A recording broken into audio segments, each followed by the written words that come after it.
4 তারিখ ফল ঘোষণা হবে, রবীন্দ্রসঙ্গীতের সাথে ডিজেও বাজবে, এবার বলে দিয়ে গেলাম।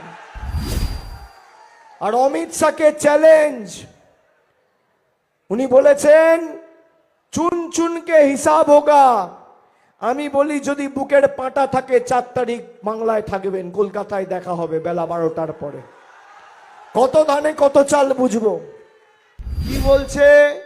বলছে পাল্টানো দরকার, তাই নাকি চাই বিজেপি সরকার। এবার মজার জিনিসটা দেখুন, যারা বিজেপির গুন্ডা ছিল, যাদের নেতৃত্বে ঈশ্বরচন্দ্র বিদ্যাসাগরের মূর্তি ভাঙা হয়েছিল, মনে আছে 2019, তারা এখন হাতে রুই বোয়াল কাতলা নিয়ে প্রচার করছে বাঙালির মন পাবে বলে।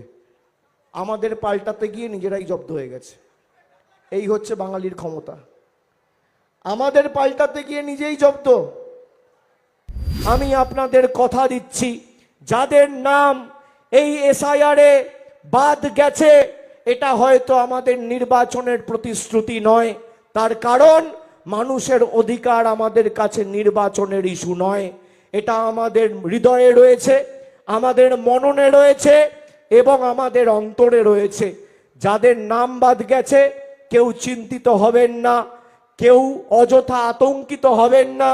4 মে মমতা ব্যানার্জির সরকার তৈরি হবে, 1 মাসের মধ্যে আপনাদের নাম আবার ভোটার লিস্টে উঠবে। এই বাংলার মাটিতে দেশের প্রধানমন্ত্রীর যা অধিকার, রাজ্যের মুখ্যমন্ত্রীর যা অধিকার, একটা জেলা পরিষদ মেম্বার যা অধিকার, বিধায়কের যা অধিকার, আপনারও একই অধিকার, ব্যতিক্রম নয়। এই মাটিতে স্বাধীনতার 79 বছর পর দাঁড়িয়ে কোনো মানুষকে নতুন করে নরেন্দ্র মোদীর অঙ্গুলি হেলনে লাইনে দাঁড়িয়ে নাগরিকত্বের প্রমাণ দিতে হবে না।